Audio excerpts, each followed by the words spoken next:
Today, we're going to discuss when you should fold good hands on the flop. I know you here have watched my YouTube videos, and you know that I hate folding. I hate folding good hands. I hate it. I hate it. If you hate folding good hands, do me a favor. Click the like and subscribe button below. Ugh, I hate folding good hands. Let's take a look at an example. We raise ace-king, a pretty good hand, from under the gun, and the cutoff, small blind, and big blind call. All right, flop comes ace-8-5. We continuation bet, and one of the opponents raises. That's annoying. How should we proceed? Well, it depends entirely on your opponent's strategies because most people do not play GTO, and that's especially true in multi-way pots. So, if the raiser's range contains any ace, as some players will because they think any top pair is good, well then you clearly cannot fold because ace-king dominates many hands in their range, right?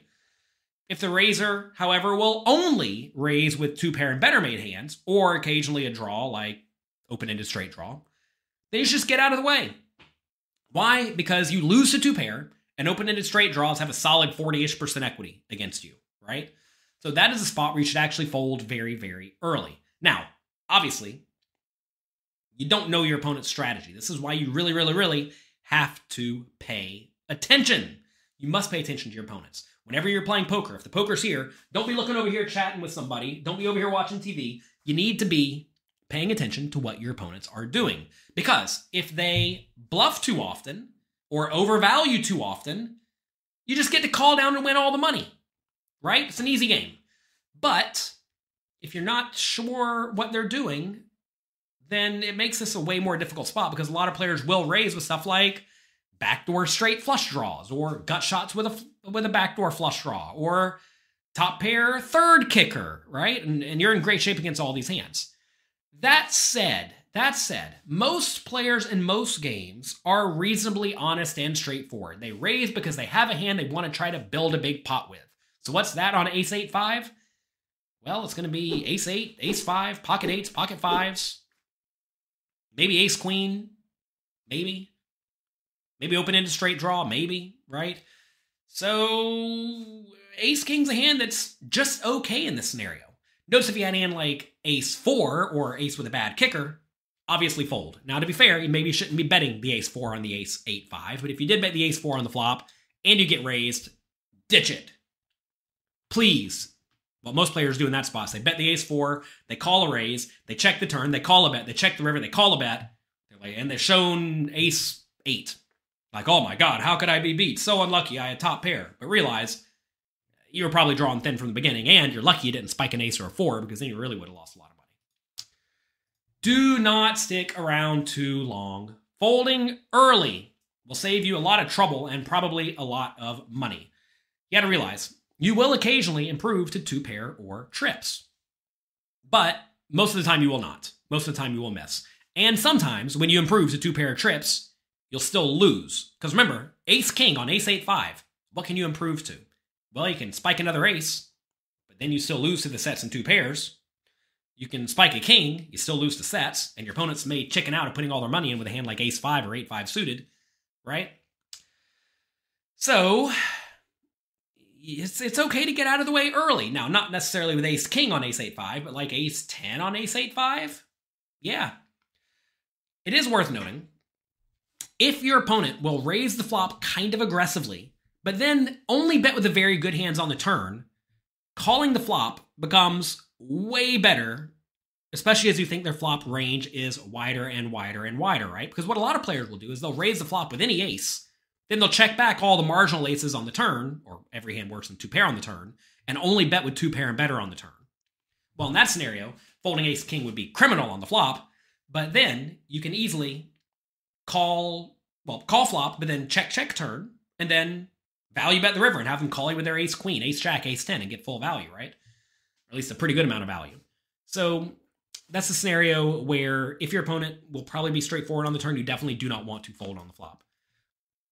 That said, calling the flop and the turn only to fold the river is usually not ideal because a lot of players, by the time they get to the river, if they are somewhat polarized and they have a busted open-ended straight draw, they're not going to chicken out in that spot. They're going to think, well, I can only win if I rip my stack in. And you know what a lot of people will do who are willing to raise the flop with an open-ended straight draw and bet it on the turn will do on the river with a 7 high?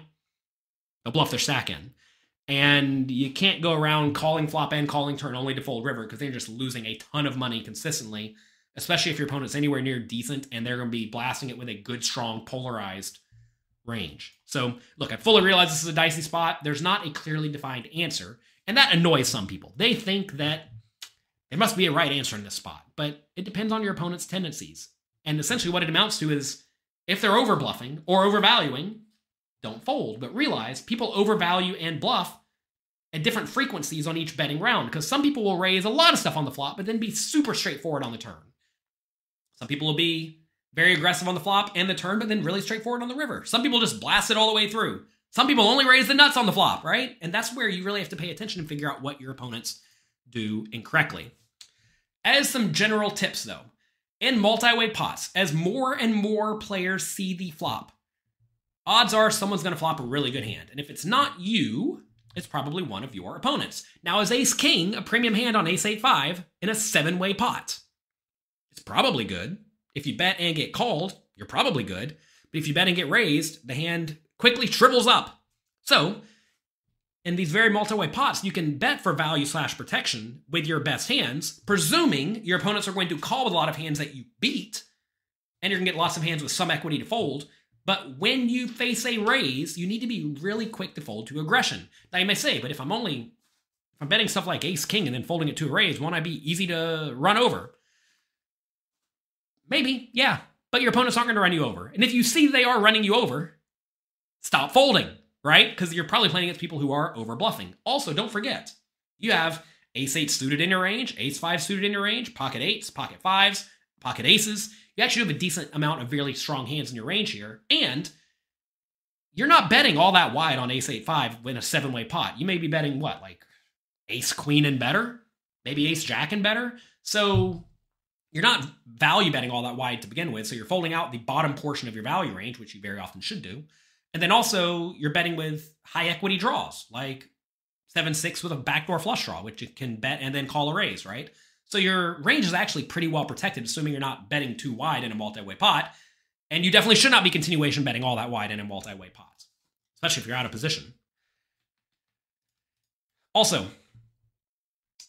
as the pot becomes more and more multi-way, like I just said, you should check with more of your non-super nut hands. So stuff like ace-10 goes way down in value on ace-8-5. You can check the ace-10, and if one player bets, you can check call. But if it goes like bet and call before it gets back to you, it's marginal. If it goes bet and raise, you should definitely fold. So if there is a bet and a call, please, please, please be quick to get out of the way. For example, if you raise with king-9, suited, hopefully, and get 5 callers, flop comes king-jack-8. We check, as we probably should. If there's a bet and a call, fold. Throw it in the muck. Not at the dealer, throw it into the muck, okay? So, this is a spot where you have to be very, very quick to get out of the way, because if you think about your opponent's ranges, they all have king-jack, king-8, jack-8, some sets, lots of draws, right? This is not a spot that is good for you. I mean, even if you had a hand like king-queen here, then you decided to check it, and it goes bet-call, I mean, maybe you can call once, but it might just be a fold immediately, especially if you know your opponents are kind of aggressive. Because think about it, on any turn, you check and then they blast it, what are you really doing, right? Definitely a rough scenario. So be pretty quick to get out of the way in these scenarios. You have to be cautious when there's lots of players in the pot and multiple opponents are trying to put money into the pot. Okay? So again, always consider your opponent's ranges. As your opponent's more weak, tight, straightforward, as a lot of small stakes players are in most games, they're there to try to make the nuts. They get the nuts, they put their money in. Don't pay off those players. But if your opponents will overvalue worse made hands, or they will run lots of bluffs, nonsense raises, etc., that's when you do want to find more call downs. That's going to be it for today. Let me know how you play against these players in your games. I mean, I know it's a tough spot. You bet, someone raises. What do you usually do in that spot? Some people may say they re-raise to find out where they stand. That's expensive.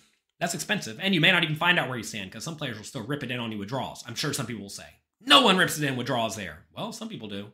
the more aggressive people do. That is a good way to find out where you stand. The problem, though, is that whenever you find out where you stand, well, you usually have 0% equity, or close enough to 0% equity, and that's really not where you want to be. So I know some people are probably saying in the comment section throughout this entire video, raise to find out where you stand. But the answer is no. Because if you re-raise, remember, on the flop, you bet something like, let's say, 4 big blinds. They make it 12. You make it what? 30? Starting to get up there. It's pretty detrimental to fold out after you put 30 big blinds in the pot. And if they call, what does it mean if they call? Does that mean they have you beat or not? What if they call, you check the turn, and then they bet? That's pretty bad. What if you check the turn and they check it down and you win a small pot? Well, medium pot. I guess that's okay, but it's pretty rough. Re-raising is usually not the answer with your marginal made hands. That's me for today. Good luck in your games. Have fun. I know this is a tough spot. It's difficult to navigate, but if you figure out your opponent's tendencies and really assess them well when you're not involved with hands with them, when you're involved with hands with them, and when you actually are in this pot, it's going to go a long way to helping you navigate these spots better. I wish you the best of luck with them. You're going to get it right sometimes, you're going to get it wrong sometimes, but with any luck, more of them will go your way than they don't.